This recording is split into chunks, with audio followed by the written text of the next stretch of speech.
আরবের খেজুর বাংলার মাটিতে ফলবে এমন স্বপ্ন দেখার সাহস করায় চারপাশের মানুষের হাসি ঠাট্টা আর কটূক্তিই ছিল তার নিত্য সঙ্গী। কিন্তু কোনো সমালোচনাই তাকে থামাতে পারেনি এক মুহূর্তের জন্য। নিজের শখকে পুঁজি করে দীর্ঘ 4 বছরের নিরলস পরিশ্রম, ধৈর্য আর আত্মবিশ্বাসে আজ তিনি অসম্ভবকে সম্ভব করেছেন। যে বাগান একদিন ছিল উপহাসের কারণ, আজ সেটি তার সাফল্যের প্রতীক হয়ে দাঁড়িয়েছে। মাঝে মাঝে মানুষ আসতো দেখতে, আমরাও দেখতে আসতাম, তখন একটু অনুপ্রাণিত হতাম। তবে এক এক মানুষ এক একভাবে সমালোচনা করতো, আবার কেউ তার পক্ষেও বলতো, বিপক্ষেও বলতো, অনেকভাবেই বলতো। এটা স্বচক্ষেই প্রথম আমরা দেখলাম যে সৌদি খেজুর আমাদের গ্রামেই হচ্ছে। তো অনেক দিনের শখ ছিল যে তাজা খেজুর তো আমরা খাইতে পারি নাই। তো এবার ইনশাল্লাহ আমরা আশা করি যে এই খেজুরগুলো পাকলে আমরা টাটকা খেজুর খাইতে পারবো আর কি। মরুভূমির তপ্ত রোদে যে খেজুরের ফলন হয়, সেই সুমিষ্ট খেজুর এখন দুলছে পাবনার মাটিতে। নিজের অক্লান্ত পরিশ্রমে অসম্ভবকে সম্ভব করে দেখিয়েছেন পাবনার আটঘরিয়া উপজেলার শৌখিন চাষী সাইফুদ্দিন হিরু। পাবনাতে খেজুর আছে, মানে মরুভূমির যে সৌদি আরবের খেজুর, সেই খেজুরগুলো পাবনাতে, সেটা কিন্তু কেউ আসলে জানতো না, ওইভাবে এখনো হয়তো কেউ জানে না।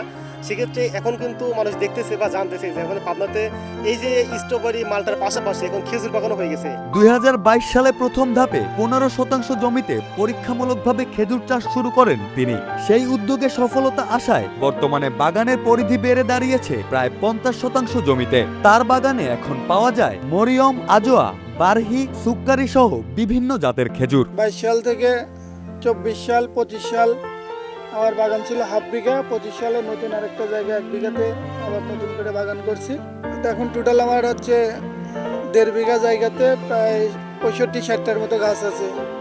আর এবার ফলন পাইছি 2টা গাছে, আলহামদুলিল্লাহ 2টা গাছে, একটা গাছে 8টা বাঁধা আছে আর একটা গাছে 4টা বাঁধা। খেজুর আছে আমার হচ্ছে, এটা হচ্ছে মরিয়ম গাছেই ধরছে, 2টা গাছে মরিয়মেই ধরছে। আর আপনার হচ্ছে আজুয়া আছে, বারহি আছে, সুক্কারি আছে, বড়ই আছে, 10-12টার মতো আইটেম আছে। ব্যতিক্রমী এই খেজুর বাগান দেখতে প্রতিদিনই ভিড় করছেন স্থানীয় ও বিভিন্ন এলাকার দর্শনার্থীরা। মধ্যে আসলেন, দেখলাম যে 2টা খেজুরের বাগান করছে, খুবই সুন্দর। দূর দূরান্ত থেকে লোক আসছে দেখতে। খেজুর উৎপাদনের পাশাপাশি এই বাগানে বিভিন্ন জাতের খেজুরের চারাও প্রস্তুত করেন তিনি। বাগান পরিদর্শনে আসা অনেক দর্শনার্থী এখান থেকে চারা সংগ্রহ করে নিজ এলাকাতেও খেজুর চাষের উদ্যোগ নিচ্ছেন। আমি আসলে পড়াশোনা করি, তবে পড়াশোনার পাশাপাশি আমি ভাবতেছিলাম যে কিছু একটা করতে হবে। তো আমার যেহেতু আগে থেকে কৃষির প্রতি একটু ঝোঁক ছিল, সেইটা থেকে আমি আমার পাশের এলাকায় এটা খেজুরের চাষ হচ্ছে, সৌদি আরবের খেজুর। প্রথম দিকে এটা খুব একটা বেশি বিশ্বাস হতো না, পরে যখন আমি সরাসরি এসে দেখতে পাচ্ছি যে আসলে এই খেজুরের চাষ হচ্ছে, তখন থেকে আমি চিন্তা ভাবনা করি যে আমি এখান থেকে 2টা খেজুরের চারা নিয়ে আমার বাড়ির পাশে যেটা ফাঁকা জায়গা আছে সেখানে লাগাই রাখবো। চারা আমি 500-600, বীজের চারাগুলো 500-600 টাকা করে বিক্রি করি। আর কলম বা সাকার যেটা বলে সেটা আমি এখনো বিক্রি করি নাই। আছে আমার কাছে প্রচুর সাকার আছে। আমার ইচ্ছা যে আমি বিদেশি চারা রোপণ করি। মালিক একটু জায়গায় একটা চারার দাম 15-20 হাজার টাকা, অনেক মানুষ নিচ্ছে, খুব সুন্দর। স্থানীয় কৃষি কর্মকর্তা জানান, বিদেশি জাতের খেজুর চাষে এ সাফল্য স্থানীয় উদ্যোক্তাদের জন্য নতুন সম্ভাবনার সৃষ্টি করেছে। এই উদ্যোগের ধারাবাহিকতা বজায় রাখতে কৃষি বিভাগের পক্ষ থেকে প্রয়োজনীয় সব ধরনের সহযোগিতার আশ্বাসও দেন তিনি। কৃষিতে বৈচিত্র্যময় একটি জেলা পাবনা জেলা। এই জেলায় অনেক বিদেশি ফলের চাষ ইতিমধ্যে শুরু হয়েছে। যেমন আমরা আঙ্গুর চাষ শুরু করেছি পাবনা জেলায়, মাল্টা চাষে ব্যাপক সফলতা রয়েছে।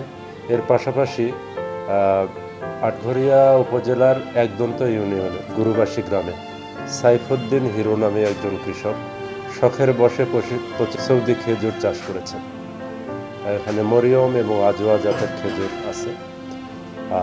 কৃষি সম্প্রসারণ অধিদপ্তর সাইফুদ্দিন হিরো আমাদের যে কৃষক ভাই, তার পাশে রয়েছে এবং কারিগরি সহায়তা যতটা লাগে আমরা করে যাচ্ছি। এক সময় যে শখের উদ্যোগকে অনেকে অবাস্তব বলে উড়িয়ে দিয়েছিলেন, আজ সেটি সফলতার উদাহরণ হয়ে উঠেছে। সাইফুদ্দিন হিরুর এই খেজুর বাগান শুধু তার ব্যক্তিগত সাফল্যের গল্প নয়, বরং দেশের মাটিতে বিদেশি ফল চাষের সম্ভাবনারও এক উজ্জ্বল দৃষ্টান্ত। একজন মানুষ শখ পূরণের জন্য যদি এই পথ অবলম্বন করে, তাহলে আমরা মনে করি যে এই শখ পূরণের এই পথটাই হবে আমাদের জন্য, আমাদের দেশের জন্য, আমাদের সমাজের জন্য, আমাদের পরিবেশের জন্য সবচেয়ে ভালো এবং আমাদের জন্য আনন্দের